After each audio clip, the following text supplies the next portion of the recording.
Gotham Knights is easily one of the most anticipated games coming out in the back half of 2022. Back when the game was revealed, the hype was well and alive, but as the months went on, the fanbase seemed to divide on whether or not the game was headed in the right direction. Behind that concern were two real driving factors.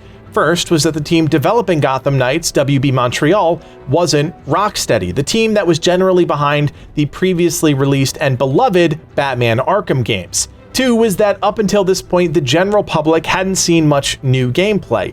In fact, it was well over a year of cinematics, teasers on Twitter, general marketing stuff that most fans don't care about. And why should they, when the gameplay is really the thing that's going to matter most in the end? That all changed today with the release of a new IGN First video showcasing the first 16 minutes of Gotham Knights. Now let's level set for a second, because if you think the first 16 minutes is going to be anything more than maybe a cinematic and tutorial playthrough, you're just living on a different planet.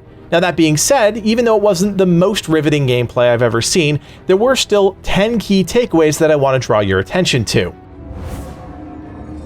What was pretty clear, at least to me, during the 16-minute showcase was that the world of Gotham is still very much that dark, grungy underbelly type we've all come to know and love throughout the modern era of the Batman universe. The entire tutorial takes place at night, and the use of scattered light sources really helps solidify the world, a place where trouble could just be lurking around any corner or in the shadows. To add on to that, our first part of the game has us investigating a pretty brutal murder. WB Montreal isn't really holding back on the gore, as our first crime scene is quite literally painted in blood. I think this is important enough to point out because blood is often a dividing line when it comes to who a game is catering towards. It's not the end-all be-all, but you can assume if the developers are comfortable splattering blood across your entire screen, they're okay diving into some of the darker themes of the universe. I also want to draw your attention to a variety of moments that really make use of space. Lots of long, dark corridors and small, almost claustrophobic-inducing rooms, and you better believe that was all by design. It really helps cement the idea that danger could be lurking everywhere, and when you combine all the pieces together, dark and dingy environment, willingness to tap into some darker themes, and smart world design, well then you can start to see how that could shape the gameplay experience.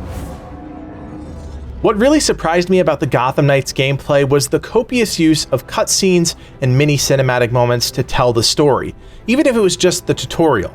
In my eyes, this is a huge win for one clear reason. It helps develop characters that aren't Batman. It allows their personalities to shine through via the voice acting and the mannerisms, and while we only really saw Batgirl in action, I got a sense of who she was in the world, her tendencies, and the personality that she brings to her character. I also think this is going to be a big win for more casual players, those folks that really like to sink their teeth into every drop of story a game like this has to offer. Those cinematic moments, small as they were, didn't need to be there, but they enhanced the experience and kept you engaged in what the player was doing, striking that balance between gameplay and narrative. If the WB Montreal team keeps this same pace throughout the entire game, weaving in story to help enhance the gameplay experience, I think they'll have found that winning formula. This all ties nicely into my next takeaway, which was the dialogue and banter that was happening constantly throughout the showcase. As you no doubt know, Gotham Knights features 4 playable characters, but if you only gravitate towards one, you miss out on the character development of the other 3. WB Montreal isn't reinventing the wheel here, but seems to be leaning into the team banter just a bit more than usual.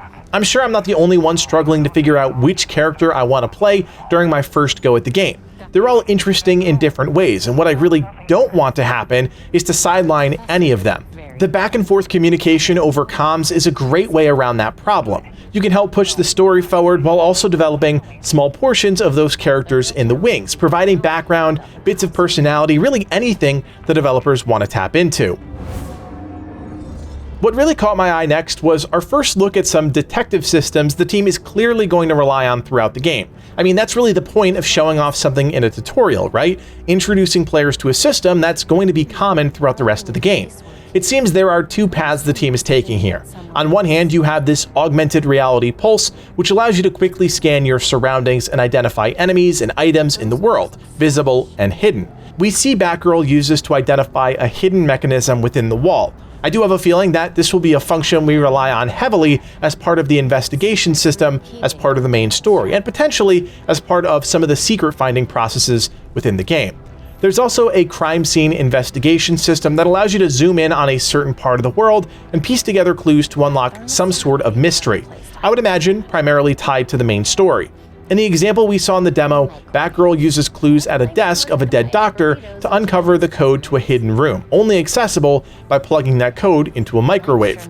I'm truly interested to see how much more of these scenes play out, but what I can say is that it's a great system to break up the action. If all you're doing is punching and kicking the entire time you're playing the game, that'll grow incredibly stale. But if you work in other things like cutscenes, narrative moments, and smaller systems like this, investigations, it has a tendency to keep the gameplay more fresh. Obviously, I'd like to see these investigations evolve in some way throughout the game, but that's just my take. A small feature we saw during the first few minutes of the gameplay showcase was a character proficiency screen. Now, we only got a taste of Batgirl's, but it was pretty clear that these things will be tied directly to something within the gameplay. We can see clearly that Batgirl is an expert hacker, tough as nails, and a single target bruiser. It's pretty clear to me that all of these will tie directly into various systems within the game. Hacking might allow her to access hidden secrets or unlock some sort of locked something. Tough as nails probably ties into her sturdiness in combat. Maybe she's able to withstand more hits before being stunned, or perhaps it's just more about her baseline health. Single target bruiser leads me to believe she's better at taking on individual targets, perhaps more skilled at dealing with bosses or elite enemies, something like that. Until we actually see how these all tie into any sort of progression system, I won't speculate much more, but I think it's pretty obvious where we're headed. One of my biggest concerns heading into this showcase was character movement. We've seen interesting clips over the last few months, but never anything that would lead us to truly understand how characters move around the world. Superhero games don't often subscribe to incredibly realistic movement, opting instead for faster and more nimble traversal to give players that sense of being all-powerful. I will say the person controlling Batgirl did a lot more walking than I was hoping for, but it did showcase the environment, and we did get to see a glimpse of what I really wanted, open world movement and how it would all play out, and honestly, I'm kind of a fan. First, Batgirl's grapple seems to have some great distance to it, and that's something I can get behind. Not only is she able to use this to close pretty remarkable gaps, but she can use it to propel herself into her next movements, which really won me over.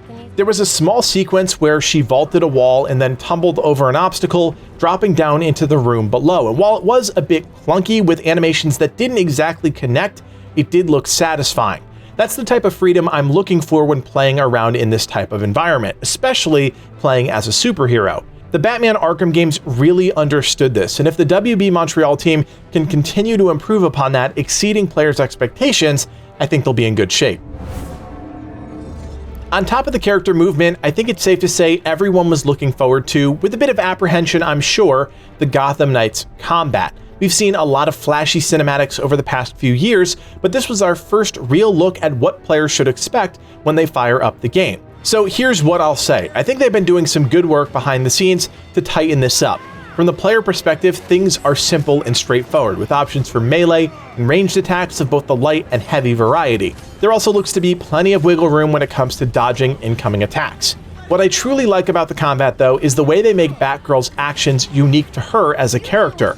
I think this is essential to giving us 4 options to choose from when it comes to each of the different playable characters. Batgirl is acrobatic, and you can see how that influences her moveset, weaving in things like cartwheels and jump kicks into her arsenal. I suspect this is going to be very different than Red Hood's style, which will be a bit more ground and pound. It's also really nice to see some of the animation variety when it comes to stealth. The system itself isn't anything new, but the takedowns themselves feel unique to the individual characters.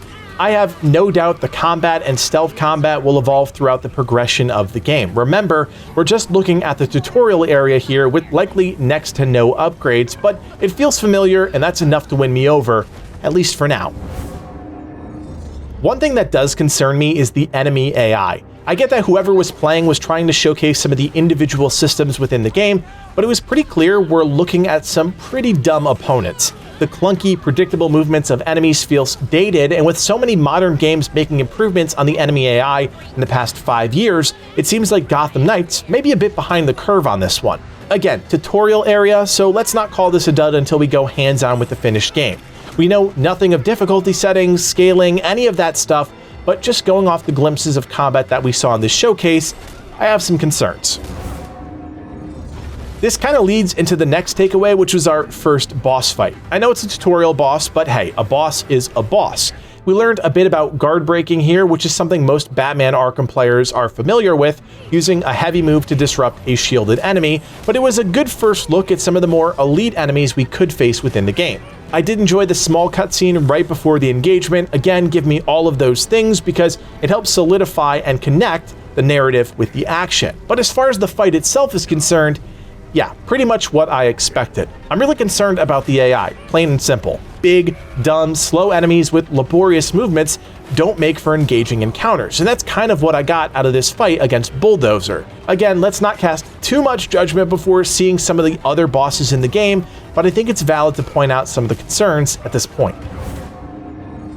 Finally, I wanted to talk about the user interface. Talk about minimalistic. The team is clearly trying to keep as much off the screen as possible. Some people are going to love this approach as it frees them up to focus on the action. Others are going to find the lack of at-a-glance details to be a bit vague. What I will say is the scaling all seems to work well, and the balance between on-screen UI elements and the action is presented cleanly. What we do see is the mission objective in the upper left-hand corner, sometimes accompanied by a bonus objective. Below that, we see the character's level as well as an XP counter that racks up as enemies are dispatched. Below that, and ever so briefly during the showcase, we got our first look at lootable items. Now, I'll be honest, I have no idea what I'm looking at here. 3 green vials and some purple spheres is not enough information to really go on. I'm sure we'll eventually come to understand what each of these are, but it would be nice if the information was there on the screen as you're obtaining the items. Finally, in the bottom left-hand corner, we see our health as well as a few quick selection icons. We know that pressing down on the D-pad activates that augmented reality pulse. Pressing right on the D-pad looks to activate a health kit. Pressing left on the D-pad looks to activate some sort of communication option, possibly with our team back at the Belfry base. And pressing up looks to eventually call in our whip, once unlocked, of course. Again, everything here is pretty straightforward, but like I said, minimalistic. As I've said a few times throughout this video, you can't judge a game in its entirety based purely off 16 minutes of tutorial area gameplay. And if anyone is doing that, shame on them, because it's really just bad practice. What we can be, however, is critical. And honestly, if you're not approaching this game with cautious optimism, I'd encourage you to change your frame of mind. WB Montreal is not Rocksteady, and while they did develop Batman Arkham Origins, that game has received a lot of mixed reviews, with reports of bugs, glitches, optimization problems, things that truly disrupt the player experience. As always, I try and look on the bright side of development, and as long as a game isn't predatory in any way, try and put faith in developers to learn from past mistakes and create worlds that we can enjoy as players. That being said, I want to know what you guys think. There are no shortage of takes surrounding Gotham Knights on the internet, and I'd love to hear some of your thoughts on the recently revealed gameplay. Leave us a comment down below and let us know. Now, whether or not you're planning on playing Gotham Knights, you better believe that Livid and I will be checking out the game, as well as a number of other big titles coming out in the latter half of 2022. So if you want to stay up to date with everything going on in the world of gaming, do me a solid, hit that thumbs up, and subscribe. My name is Kodiak, and from everyone here at Legacy Gaming, thanks for watching, and play on.